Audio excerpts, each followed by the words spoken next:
The second decade of the 20th century was a decade marked by war and revolution, by these twin scourges of humanity, and they seemed to change everyone's view about what, in fact, international affairs was all about, what human nature, perhaps, was all about.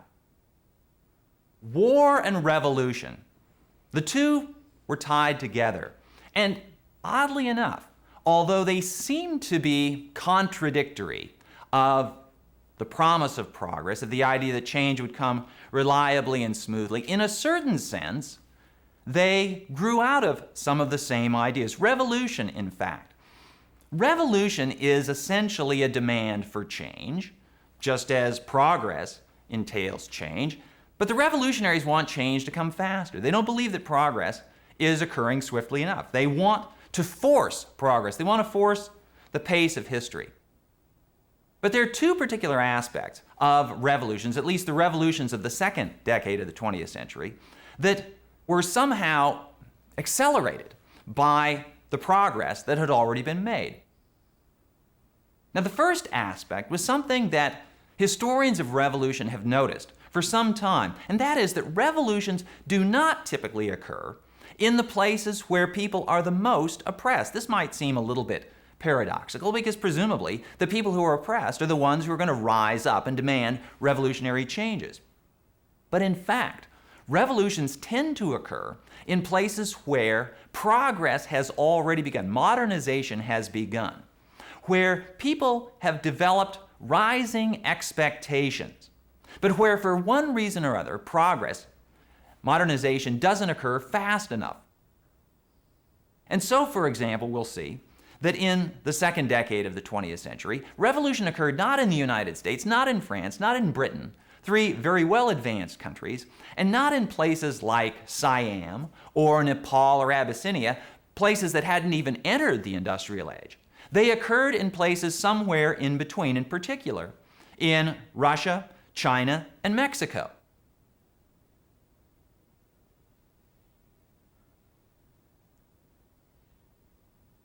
Looking to Russia first.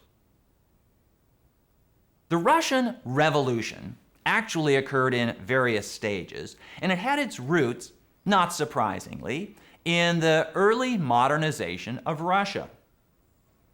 In 1861, Tsar Alexander II freed the serfs.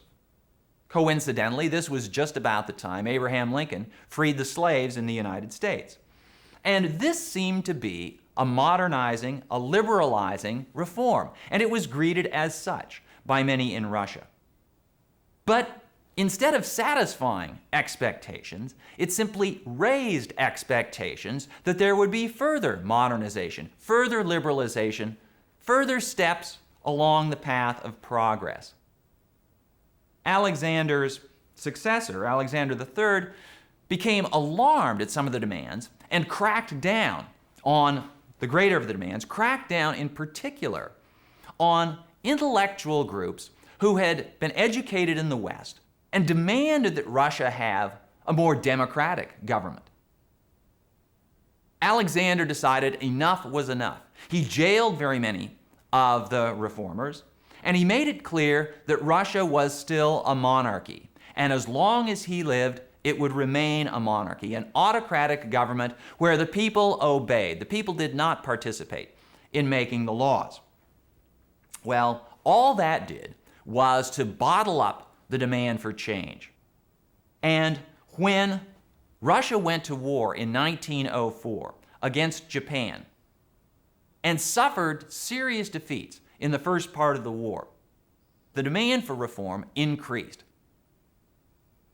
Now, it's often the case, and we will see, that war is something of a midwife of revolution. Turns out it works the other way as well. Revolution contributes to war, war contributes to revolution. In this case, the Russo-Japanese War of 1904-1905 contributed to the demands in Russia for further change. Now, most of those people in Russia are not yet calling for revolutionary change. Many of them still wanted simply reform. We're still going to be content with peaceful progress. Some of the people who are demanding change staged a march on the Winter Palace, the Tsar's Winter Palace in St. Petersburg. The Tsar of Russia is now Nicholas II. And he decides that he's going to leave the enforcement of the laws to his subordinates. The military troops who are guarding the Winter Palace take fright at the approach of all of the demonstrators, and they fire on the crowd, killing or wounding perhaps 1,000. Nobody knows precisely the number. This day, it happened to be a Sunday, it was called Bloody Sunday, and it increased the demands for change. Now people in Russia are really getting upset. If the government of the Tsar fires on and kills its own people, that seems to have undermined the legitimacy of the government. Things really have to change. The demonstrators, the organizers of the uprising, called for a general strike, a strike of all workers across the country. The general strike of industrial workers was joined by uprisings by the peasantry in the countryside. Westernized intellectuals began to demand that Russia change even more in the direction of the Western government. Some out-and-out Marxists, communists, wanted to see Russia become a socialist government where everything was owned by the people. Even some elements of the military began to sympathize with the demonstrators. And it was at this point that Tsar Nicholas lost his nerve. He would have held out, but when he realized that he couldn't count on the army to carry out his orders, he decided that changes had to be made. And he authorized the creation of a Duma, a representative assembly, granting the people of Russia, for the first time, some say in the laws that they had to obey. This was a step in the direction of Western representative government. It was a step that was a larger step than Nicholas wanted to take. In fact, he silently cursed himself for having given in. But it turned out it was a step that wasn't large enough for the demands that still continued to bubble beneath the surface. This turned out to be only the first stage of the Russian Revolution. There was more in store, but that would await several years. During this same period, demands for revolutionary change broke out in China. China had had a single form of government dating back thousands of years. The Chinese emperor had been an institution since long before any of the Western governments had come into existence. And the Chinese emperor and the institution of the emperor remained almost untouchable in the eyes and in the minds of most of the Chinese people. At least that had been the case until the 19th century, when China encountered the West. China had encountered the West before, but before the 19th century, the encounter was always on China's terms. China allowed Western traders, for example, to enter China. Italians like Marco Polo had been doing business with China for centuries. And as late as the late 18th century, China decided whom it would let in and on what terms. But during the 19th century, the relationship between China and the West changed. The most dramatic demonstration of this change occurred in 1839, when Great Britain, Imperial Britain, launched the first Opium War. The British demanded the right of free trade with China. The British bought lots of Chinese merchandise, but the Chinese bought very little in return. And the British were trying to figure out how to right this imbalance in trade. And they discovered that they could almost literally hook the Chinese on opium. They demanded the right to sell opium to China. At that time, opium was legal in much of the world, but of course it was just as addictive then as it ever would be.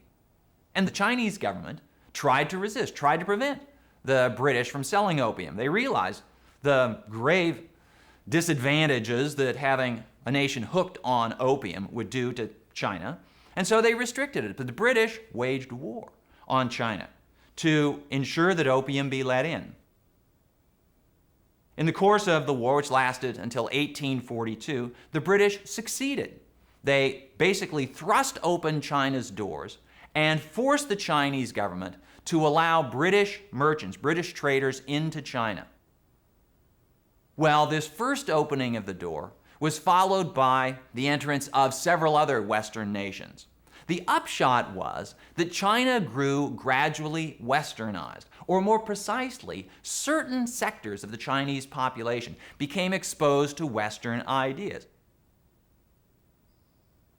One of the principal reasons the Chinese government had wanted to keep the British traders out was that they wanted to keep the Western ideas out.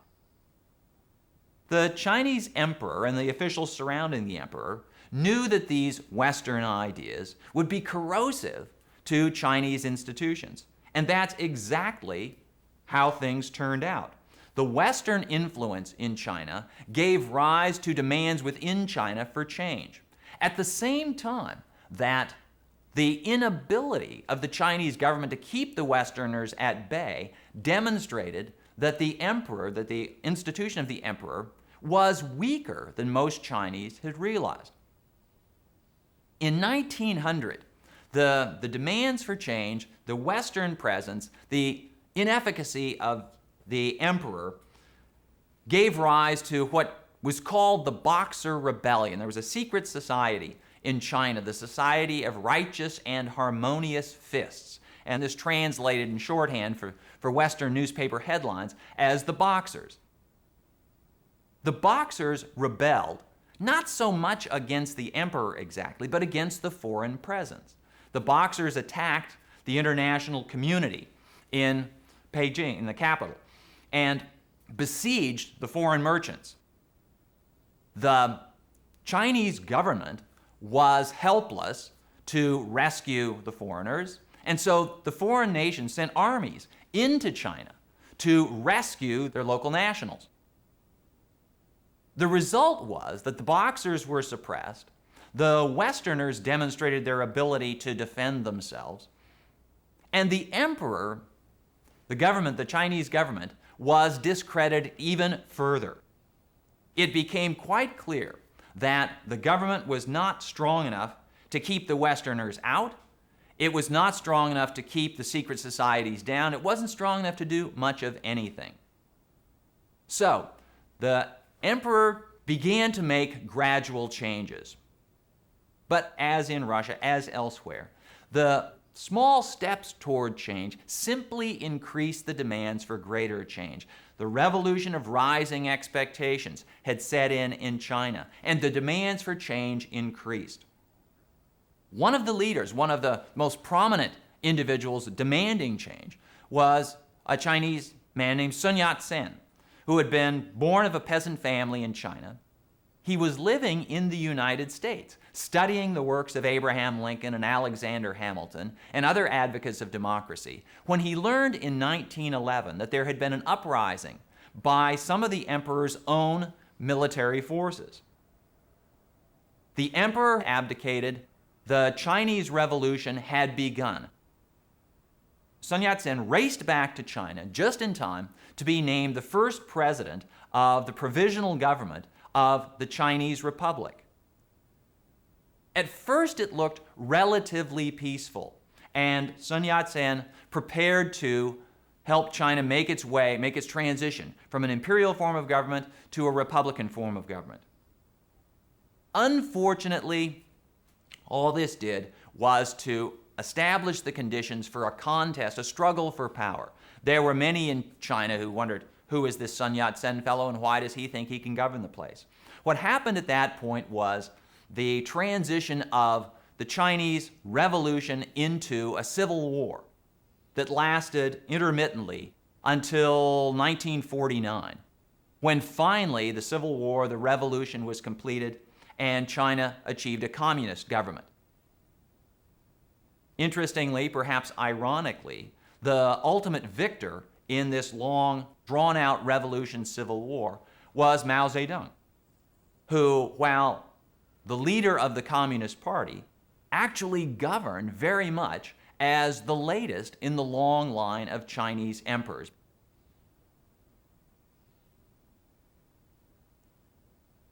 The third country where revolution broke out in the second decade of the 20th century was Mexico.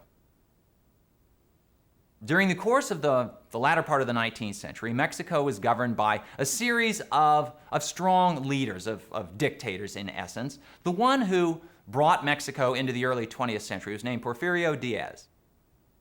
Diaz had close relations with American businesses and had tried to make Mexico's connection to the United States closer to his own benefit and, as he thought, the benefit of Mexicans generally. Most Mexicans beg to differ on this subject, though, and by 1910, Porfirio Diaz had pretty much outlasted his welcome in Mexico. When various groups raised the banner of revolt against Diaz, he decided that he had struggled long enough, and he soon decamped to Europe, where he lived out his life in exile. His initial successor was a man named Francisco Madero. Madero had an idea that Mexico ought to be modernized, that Mexico ought to have a more representative form of government. But Madero didn't last long in office. He was betrayed, he was overthrown and ultimately assassinated by a general, Victoriano Huerta, who decided that a strongman form of government was just right, as long as he was the strong man. Unfortunately for Huerta, perhaps unfortunately for Mexico, his control was immediately disputed by several others. The leaders of the various phases of Mexico's revolution, which spread in all different directions now, were several. The most important were a man named Venustiano Carranza, who headed a group called the Constitutionalist Party. This was a group that believed that what Mexico needed was a constitution, a government not of men or of one man, but a government of laws. Representing the peasant class of southern Mexico was Emiliano Zapata. Zapata was a charismatic leader who believed that the underclass of Mexico, the peasants of Mexico, the Native American Indians of Mexico, had long been oppressed and needed to be represented more sufficiently in Mexico's government. In the far north of Mexico, Francisco Villa, often called Pancho Villa, had his own ideas about how Mexico ought to be governed and his own ideas of the role that he ought to play in that government. For the first few years of the Mexican Revolution, the U.S. government had tried to keep aloof. The United States became involved after the election and inauguration of Woodrow Wilson. Wilson, the great progressive president, believed that American progress ought to extend across the Rio Grande to Mexico. Wilson believed that the United States ought to help Mexico along the path to democracy.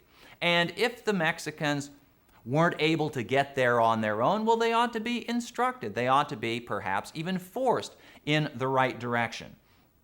Wilson was concerned at the course of Mexico's revolution. He was particularly offended by the existence of the government of Huerta, of General Huerta, and especially by the fact that Huerta had had his predecessor, Madero, murdered. This was not the way democratic governments operated. This was not the way governments in the Western Hemisphere ought to operate, Wilson believed. So Wilson began putting diplomatic pressure and subtle military pressure on the Huerta government. And he stepped up patrols, U.S. naval patrols, along Mexico's coast. When the Wilson administration got word that a shipload of arms was heading for the port city of Veracruz, Wilson decided to seize Veracruz. He ordered American ships and American Marines to land and seize the harbor and the town of Veracruz, thinking that this would demonstrate the ability of the United States to compel the Mexican Revolution in a favorable direction. It turned out that seizing Veracruz was a rather larger undertaking than Wilson had recognized. And in the fighting for Veracruz, hundreds of Mexicans were killed or wounded, and a small number of Americans. This seemed to be escalating things a bit too far. And after a while, Wilson decided to order the evacuation of Veracruz. He didn't want to occupy Mexico. He didn't want war with Mexico. And he agreed to arbitration between the United States and Mexico and among the various factions in Mexico. And this might have ended the American intervention, and this, in fact, might have led to a peaceful resolution of the Mexican Revolution. except that Pancho Villa in the north decided that his idea of revolution and his personal stake in the revolution would gain an advantage from a continued ferment within Mexico, and in particular from the intervention of the United States in Mexican affairs. Not that Villa favored the United States, far from it, but he believed that if he could draw the United States in, that would keep the revolution going long enough so that he could seize power.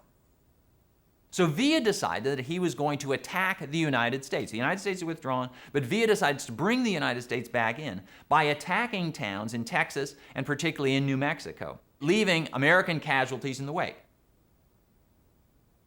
This was an illustration, it certainly appeared to Americans, of an egregious attack on the United States, an unprovoked attack by Mexican forces on the United States. It had to be answered by force. So Wilson ordered an American, it was called the Punitive Expedition. The Punitive Expedition was to go into Mexico, go into northern Mexico, and at the very least, capture Pancho Villa, suppress his gang of bandits, and bring order to the northern part of Mexico, perhaps even to influence the outcome of the Mexican Revolution. The Punitive Expedition was led by General John Pershing, Black Jack Pershing. It featured, for the first time in American military history, the use of mechanized vehicles, of cars, of trucks, as part of an American military operation. And for several months, Pershing and the American Punitive Expedition chased Pancho Villa across northern Mexico, hither and yon. Never had any luck finding him, didn't catch him, until finally in the spring of 1916, Wilson decided that enough was enough, that the United States was going to withdraw and allow the Mexican Revolution to work out its own fate.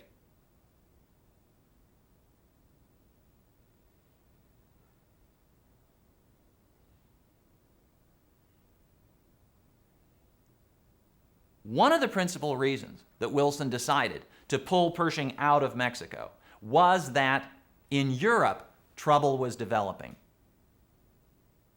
There were tensions building up under the surface in Europe, tensions that went back at least to the middle of the 19th century. The source of the tensions, what many people thought the underlying cause of all the tensions, was the unification of Germany. Until the early 1870s, Germany did not exist as a single country. Germany was a concept. There were the German-speaking peoples, but Germany was divided up into several states, principalities, dukedoms, and the like. It was only as a result of the Franco-Prussian War of 1870-1871, a brief war in which Prussia inflicted a sharp defeat on France, that resulted in the creation of the German Empire. The German Empire created a unitary German state, which from the moment of its creation was the most powerful country in Europe. Its population, its economy, its dynamism, its ambitions outstripped that of all of its neighbors. France, which until this time had been the largest, most dynamic, most advanced country of Europe, found itself cast in the shadow. And for the next 40 years, many people in France believed that they must rectify the injuries that France had suffered at German hands. There were other divisions in Europe that caused increasing tension. The one between France and Germany was mostly political. There was another one that was more cultural, social and religious than political. And that was the split between the Slavic peoples of Eastern Europe and for lack of a better term, the non-Slavs to the west. The Slavic peoples included the peoples of Russia, of Poland, of Serbia. The line between the Slavic East and the non-Slavic West ran along the border of Russia all the way down to the Mediterranean. And it ran right through the heart of the Empire of Austria-Hungary. Austria-Hungary was this dual monarchy, this dual empire that combined the resources of Austria on the one hand and Hungary on the other. And it was a difficult entity to hold together, largely because it included peoples that spoke a dozen different languages, adhered to different faiths, had different notions of what the relationship between the people and government ought to be. As these divisions, as the political division between France and Germany, between the Slavs and non-Slavs developed, the various countries of Europe began to prepare for the possibility of war. It's true, there hadn't been a major war since 1815. The Franco-Prussian War was small, just involving a couple of countries. But the possibility of a large war was something that the leaders of these countries had to prepare for. And as the French looked across their border to the Germans, they began to realize that if war broke out between France and Germany, France would need help. So the French decided to call in the assistance of their longtime enemy, Britain. Britain and France had been at odds for centuries. But Germany posed such a threat to the stability of Europe that the British and the French decided to make up. They formed an alliance. For the first time in many centuries, if a war broke out, Britain and France would be fighting on the same side rather than on opposite sides. The third member of this alliance turned out to be Russia. Russia had long considered itself the guardian of Slavic interests in Europe. And the Germans and the Russians had been at odds over one issue and another for a long while. So on the one hand, there's this Anglo-French-Russian alliance. The Germans, feeling themselves surrounded, as indeed they were geographically, decided that they needed allies as well. And an alliance formed between Germany and Austria-Hungary, which came to be called the Central Powers. These two alliance systems, as they squared off, they increased the tensions that were developing in Europe. People worried that this would lead to a larger conflagration. But nothing did, until the summer of 1914. In that summer, in the city of Sarajevo, in the country of Bosnia, which was part of the Austro-Hungarian Empire, the Archduke of Austria, Franz Ferdinand, came for a visit. The local officials, the local law enforcement authorities, were a bit worried. There had been trouble in and around Sarajevo. The trouble originated from the fact that Bosnia, now part of Austria-Hungary, included a fairly large number of ethnic Serbs who didn't at all like the idea that Bosnia, the country they were living in, would be part of Austria-Hungary. They wanted Bosnia, or at least their part of Bosnia, to be annexed to Serbia next door, so that as Slavs, they could join their fellow Slav Serbians. And a number of these dissident Bosnian Serbs began to plot how they could somehow release Bosnia, or again, their part of Bosnia, from Austrian control. They believed that if they could demonstrate that Bosnia wasn't worth it, that Bosnia was too difficult to govern, perhaps the Austrians would change their mind. And so a group of terrorists, the name fits perfectly, they decided that they were going to sow terror in Sarajevo and shot Franz Ferdinand. Killing Franz Ferdinand, shot his wife, killed his wife on June 28, 1914, on Franz Ferdinand's visit to Sarajevo. The result was a diplomatic crisis. The Austrian government, needless to say, was utterly outraged at the assassination of the next in line to the throne. Austria had to take some action. So the Austrian government demanded the right to investigate the crime within the borders of Serbia. The Serbian government decided this was intolerable. There would be an investigation, the Serbians said, but we're going to conduct the investigations. We don't need the Austrians to come in and tell us what to do. And it was at this point that the various alliance systems began to come into play. The Serbs, in their resistance to Austria, turned to their fellow Slavs, the Russians. The Russians made clear that they would back up the Serbians and that Austria had better not pressure the Serbians too hard. When Russia got into the act, the Austrians decided that they would appeal to their ally, the Germans. And the Germans let the Russians know that Russia better not gang up on Austria. When Russia's interests were challenged directly by the Germans, the Russians appealed to France and Britain, their two allies. The result was a rising level of diplomatic tensions during the summer of 1914. It looked to many people as though war might be the result. However, there still remained a strong desire that war not result, and a conviction on the part of many that war wouldn't result, that war couldn't result, or at least that if a war did start, it would be limited, it wouldn't spread across the continent, it wouldn't last very long. During the previous 20 years or so, there had developed this idea that war was an anachronism, that war no longer was a useful source of diplomatic and political leverage. The leading proponent of this view was a Briton named Norman Angell, who wrote a book called Europe's Optical Illusion. It was republished in various other countries, including in the United States, where it was published under the title The Great Illusion. And the great illusion was that war remained a useful element of diplomacy. What Angell argued, and what others agreed, was that war in the modern industrial age was simply too expensive, that it would disrupt trade ties that had developed during peacetime over generations, and that the various countries that would go to war would lose more from the disruption of their trade than they could ever gain back in terms of war. Angell and others pointed out as well, at least they argued, that workers in the different industrial countries had more in common with each other as workers than they had with the leaders of their own countries. For example, that French workers had more in common with German workers than the French workers had with the French government or the German workers with the German government. And so one of the arguments was that, well, the government of France might decide for war against the government of Germany, but the peoples of those countries, the people who actually have to fight, simply won't fight.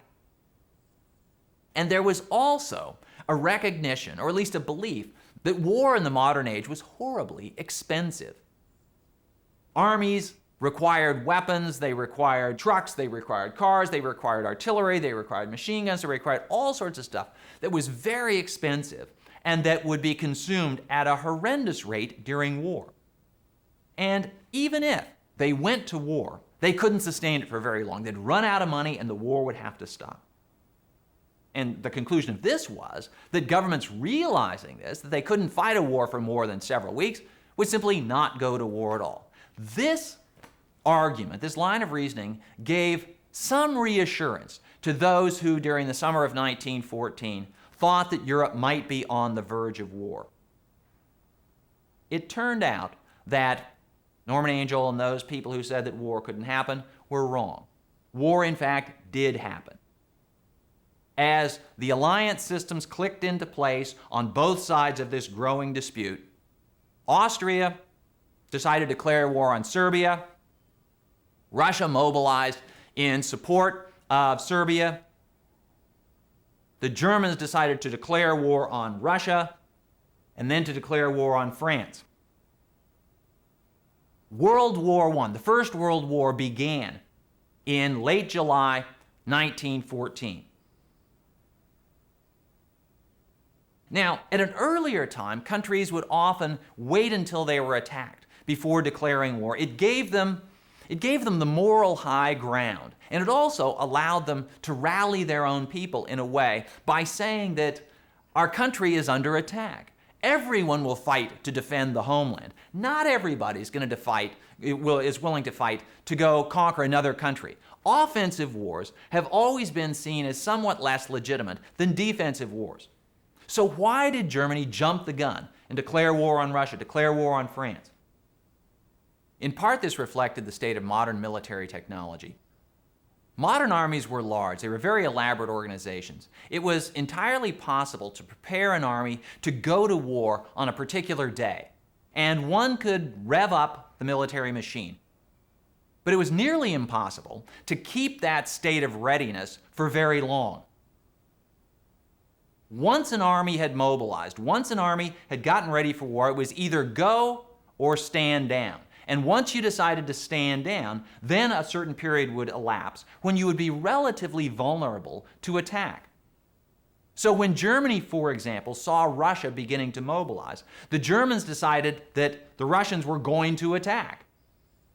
The Germans wanted to get in the first blow because they had mobilized themselves and they didn't want to have to stand down. So this was a situation where the system of alliances magnified this small event in Sarajevo, in the southern part of Europe, into a larger diplomatic affair, into a confrontation not simply between Austria and Serbia, but between these two alliance systems. And when the alliance systems found their interest engaged, they revved up their military machines. And merely the revving up of the military machines made it not quite inevitable, but rather likely that war would ensue.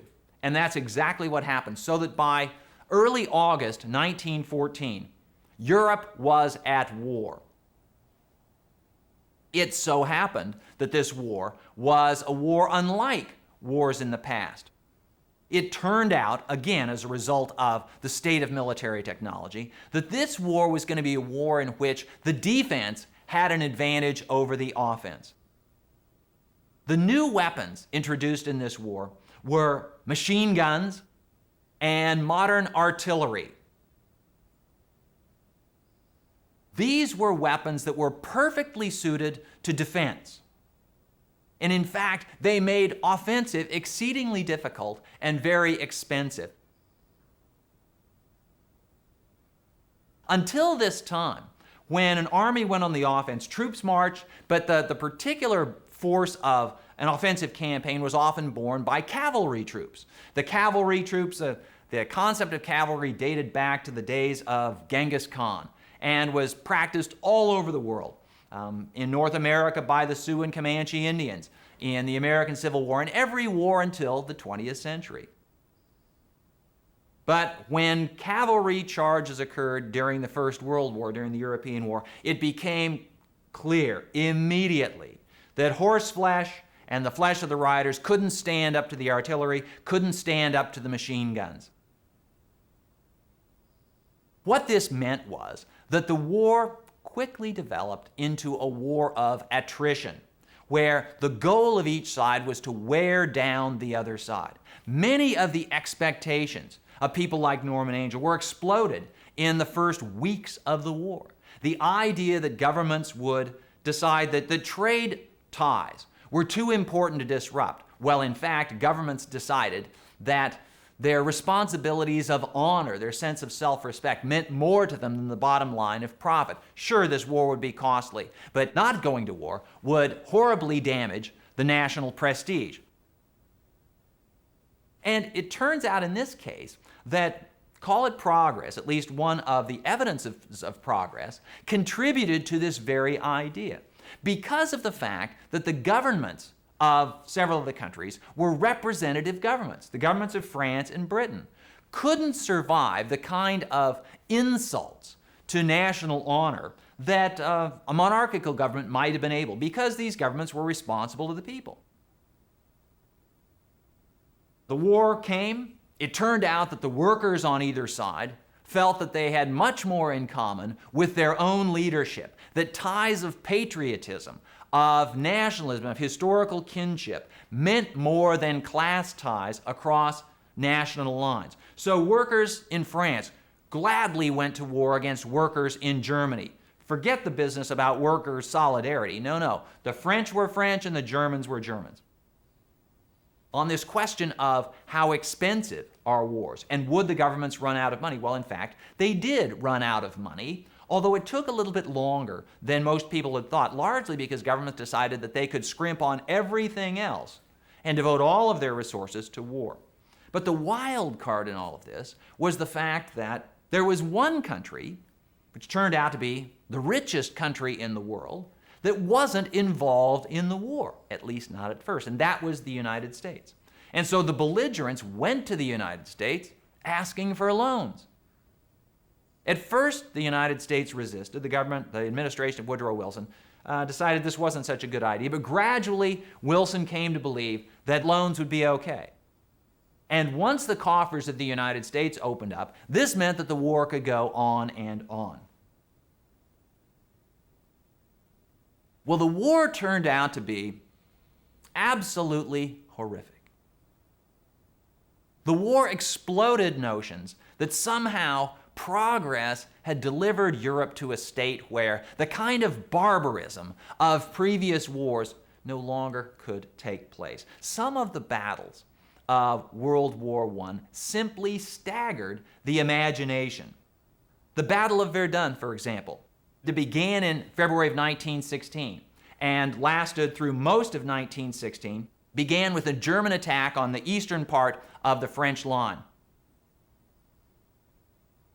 Their target was the ancient city of Verdun. And the Germans decided that they were going to soften up the French lines with an artillery bombardment unlike any that had ever been seen. The Germans rained down 1 million artillery shells on the French lines. And then they followed this up with an infantry assault. And in the first 48 hours of the battle, they achieved astonishing success. They moved the front 3 miles. This at a time when advances were often measured in yards, or at most in quarter miles. So it looked as though the Germans were going to break through. It turned out in certain respects that the artillery bombardment had succeeded too well. It had churned up the dirt in the no man's land in a way. It exploded the French lines so that it made crossing that land nearly impossible. Soldiers disappeared in this chocolate ooze that just came up around their knees, up around their waists. In those days, soldiers carried heavy packs on their backs. When soldiers would fall down in the mud, weighed down by their packs, sometimes they would drown in a foot or two of mud. The French reeled from the shock of the artillery bombardment, from the shock of the German infantry offensive. But they managed to hold on. They adopted the stirring patriotic slogan, "They shall not pass." And during the next several months, the French managed, by the skin of their teeth, by their bare knuckles, to hold the Germans at bay. The Battle of Verdun lasted from February 1916 deep into the autumn of 1916. It finally ended when the Germans decided that they were simply too exhausted to carry on. By the time the Battle of Verdun ended, both sides together had lost 700,000 men killed and wounded. 700,000 men in one battle. This was a casualty total that had been achieved in only a few wars in the past, but just one battle in this war demonstrated that this was a war unlike any that the world had experienced. And the Battle of Verdun wasn't even the biggest battle of 1916. That dubious honor went to the Battle of the Somme, where British troops decided to relieve the pressure on the French at Verdun by attacking the western end of the German lines. On the first day of the battle, the British lost 60,000 killed and wounded. 60,000 on a single day. One might have thought that the British would learn from this and back off. But by this time, a strange dynamic had set in. You see it in nearly every war to some extent, but the larger the war, the greater the effect. And that is the conviction that those soldiers who have fallen shall not have died in vain. So when the British realized, my God, we've lost 60,000 troops on this one day, they had to keep going because to admit that it was a defeat, that it was a bad idea, would be horribly damaging to morale, horribly damaging to prestige, to the leadership of the British government. And so the British slogged on. And the Battle of the Somme extended in its bloody fashion through 3, 4, 5 more months, ending about the time that the Battle of Verdun ended. And by the time they tallied up all of the casualties, this battle was the biggest of the war. More than 1 million British, French, and German soldiers had been killed or wounded, and all to no avail. At the end of 1916, the position of the front was pretty much where it had been at the beginning of the year. It seemed madness. It seemed as though something had seized the leadership on both sides, or maybe the war had seized them. They had gotten themselves into a situation that they simply couldn't get out of, at least not on their own. And that's where the United States came in. When the war began, Americans generally congratulated themselves, or at least their ancestors, on having had the good sense to leave Europe. That was exactly the kind of stuff that Americans wanted to have left behind. But over the course of the next couple of years, the United States was slowly drawn in by various influences, but largely by the development of the war at sea. The war on land was this horrific carnage, millions of casualties. The war at sea was rather different. The war at sea pitted Britain and its ally France, but primarily Britain, which had the largest navy in the world, against Germany. The British owned the surface of the seas. The Royal Navy reigned supreme. And the British surface fleet, within a relatively short space of time, cleared the surface of the Atlantic and the North Sea and the Irish Sea of German ships. But the Germans fought back with their secret weapon, the U-boat, undersea boat, the submarine. The submarine was a secret weapon in the sense that once it was submerged in those days before sonar or other means of detection, no one knew where it was. And so a relatively small number of German submarines could wreak havoc on commerce leading into Britain. And that was exactly the German strategy. The British strategy, once sweeping the oceans clear of the German surface fleet, proceeded to blockade Germany to prevent commerce, in particular food and other provisions, from reaching Germany from the outside. The idea was to starve Germany into submission. The German strategy was much the same, realizing that Britain was even more dependent on imports. Britain is an island nation, and it had to get all of its supplies from overseas. The German submarine offensive targeted merchant vessels heading for Britain, which caused the British to decide, okay, if they're sinking merchant ships, will they go after passenger ships? And the British began quietly, secretly, shipping provisions aboard passenger liners. In May of 1915, a British passenger liner, the Lusitania, was sunk by a German U-boat. The Germans had reason to believe that the Lusitania was carrying weapons of war, as in fact it was, although after the Lusitania was sunk, the evidence went to the bottom of the sea and the British government continued to deny it. The Germans, feeling that the British were using passengers as what a later generation would call human shields, thought that, okay, if the British are going to do it, then the guilt, the responsibility is on them. The Germans sunk the Lusitania, killing nearly 1,200 civilians, including, significantly, 128 Americans. This was what drew the Wilson administration into the war as it hadn't been before. Wilson had to take action. Wilson had to defend American lives. And so Wilson delivered an ultimatum to the Germans. You're going to have to lay off the submarine attacks, or else the United States might come into the war. The German government was aware that the United States might be drawn into the war sooner or later, but they weren't ready for the U.S. to come in yet. And so the German government backed off, paid reparations, gave guarantees that this would not happen again. And for the next year and a half, the Germans largely laid off passenger ships, largely avoided giving any affront to the United States.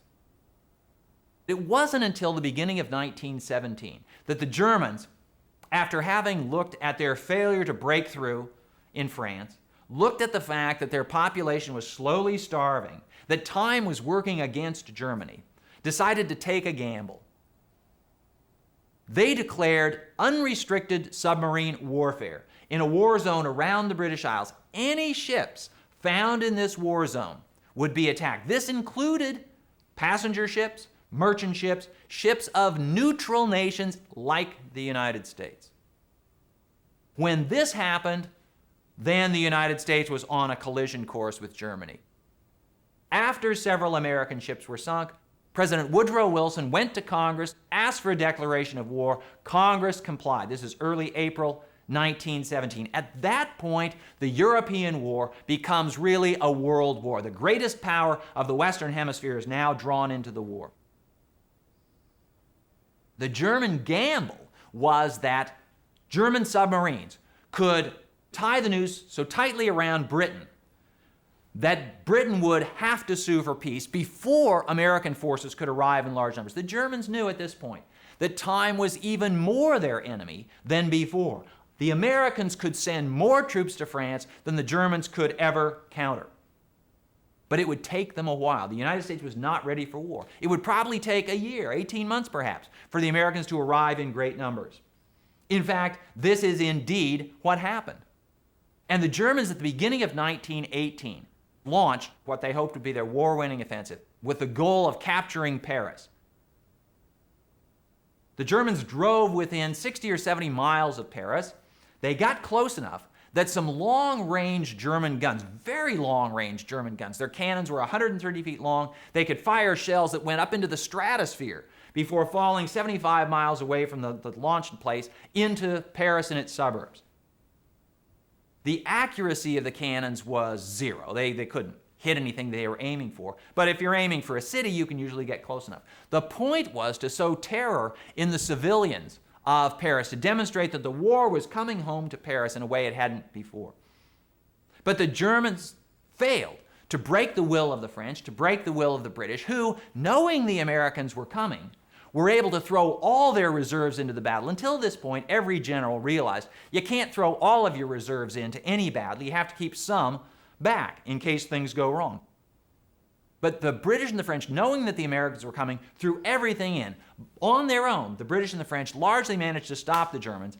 The Americans arrived in time to take part in crucial battles. And by the late summer of 1918, it was clear that the German offensive had failed. The war was going to end. The only question was the terms on which it would end. The end came in early November 1918, when at the 11th hour of the 11th day of the 11th month, the war ended in an armistice. This is crucial for what's going to happen later. It wasn't a German surrender, it was a ceasefire. Each side kept the weapons, each side prepared to go back to battle if necessary.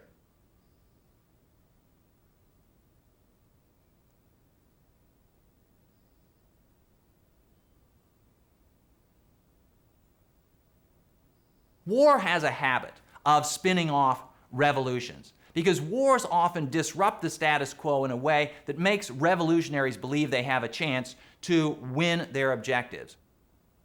During this same period, the war spun off a number of, revolutions complementary to the revolutions that had begun already in Russia, China, and Mexico. For example, in Ireland. Ireland, which had been governed by Britain as a colony for hundreds of years. Irish nationalists had been agitating for independence for many decades. And amid the battles in France in 1916, during the spring of 1916, Irish nationalists decided that they would push for independence. They staged what came to be called the Easter Rising. It occurred on Easter Monday, the day after Easter. It was a brave attempt. It turned out to be a foolhardy attempt. The British would hear nothing of Irish independence, at least not in the middle of the war. And the British treated the Easter Rising as treason, pure and simple. They stole troops that were going to be headed toward France, and they sent them to Ireland to crush the Easter Rising, which they did. The leaders of the Rising were arrested, a dozen or more were executed, 1,500 or so were thrown into jail for the duration of the war. It looked as though Irish independence was as far away as ever. It turned out, however, that after the war ended, the Irish tried again. There was another rising in 1919. The British, by this time, worn out by the war, worn out by the fatigue of fighting the Irish again and again, in 1922 agreed to Irish independence. Well, not entire Irish independence. Most of the island of Ireland became independent, but the northern part of Ireland, where a large number of people who were very closely tied by politics, by social connections to the British Isles, insisted on remaining part of the United Kingdom. And this partial independence contributed to troubles in Ireland that lasted for the rest of the century. But the big revolutionary story, the really big revolutionary story of the years of the First World War occurred in Russia, where that revolutionary ferment that had broken out in 1905 gave rise to a really serious and ultimately successful revolution. Russia participated in the war against Germany. The Eastern Front was one in which the Germans had a great deal more success than they had on the Western Front in France. And gradually the Russian troops were worn down. The government was discredited to the point where in February of 1917, what was called the February Revolution overthrew the Tsar. Nicholas abdicated and left the capital to those leaders of the revolution who followed. Very briefly, it looked as though Russia would have a representative government. It might even have a democratic government. And it would have a government that was fairly moderate, modeled on the progressive lines of some of the governments of the West. But the Germans had other ideas. The Germans knew that the most radical of the Russian revolutionaries intended to pull Russia out of the war. And so the Germans decided to give the Russian Revolution a helping hand. The leader of the really radical revolutionaries was a man named Vladimir Ilyich Ulyanov, who years before had taken the nom de guerre Lenin when he was on the run from the Tsar's secret police. During the war, Lenin spent most of the time in Switzerland, which was a neutral country, and it was a haven for spies and agitators. And when the February Revolution broke out in Russia, the first stage of the Russian Revolution broke out, the Germans let Lenin know that they would assist him to travel to Russia. He was going to have to travel across German territory, and to do it on his own would be very difficult. They put Lenin on board a sealed train. They wanted to make sure that he didn't get off in Germany. Send him to Russia. Let that radical infection take hold in Russia. Lenin got to Russia just in time to agitate against the new moderate government in Russia. And with his branch of the Revolutionary Party, the Bolsheviks as they were called, Lenin sufficiently stirred the Russian revolutionary pot that in October 1917, Lenin led the Bolsheviks to power. They overthrew the moderates. They erased the idea that Russia would have a progressive, representative, democratic government on the model of the Western countries. Instead, it would have a revolutionary socialist government on the model that Marx, Engels, and Lenin had been campaigning for, writing for, arguing for decades. The government of revolutionary Russia immediately found itself beset by conservatives, by reactionaries who had supported the Tsar, who didn't like the idea of the February Revolution, let alone the October Revolution. And from 1918 until 1921, a civil war raged in Russia. The white forces of the reactionaries, as they were called, the red forces of the Bolsheviks, fought against one another. Foreign countries entered the battle. Britain, France, the United States, Japan sent troops into Russia trying to influence the outcome of the Civil War, in part to keep Russia in the war against Germany, in part to overthrow the Bolsheviks. Because the governments of France and Britain and the United States recognized that a revolutionary regime in Russia was in some ways a threat to all of them. Lenin made no secret about the fact that he believed in world socialism. He believed that all of the capitalist governments were in cahoots against all of the working people of the world. And so these Western powers decided that they would do what they could to strangle the Bolshevik baby in its Russian cradle. They failed. And by 1921, the Bolsheviks had won the Russian Civil War. Shortly thereafter, Lenin led the creation of the Union of Soviet Socialist Republics. This was a revolutionary regime that preached world revolution.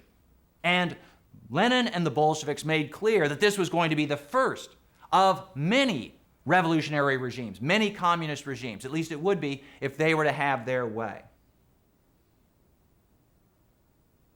By this point, it was possible to draw up sort of an accounting sheet of the second decade of the 20th century.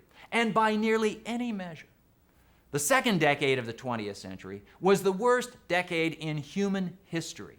The revolutions of the era, the war of the era, had left many, many millions dead, many millions displaced, many maimed, wounded. The horrors of the war were augmented in a terrible way by a worldwide influenza pandemic that broke out in 1918, largely as a result of all the people from all of the different countries fighting in the war and taking the disease home with them when they went home. The 1918 influenza pandemic killed perhaps 50 million people around the world.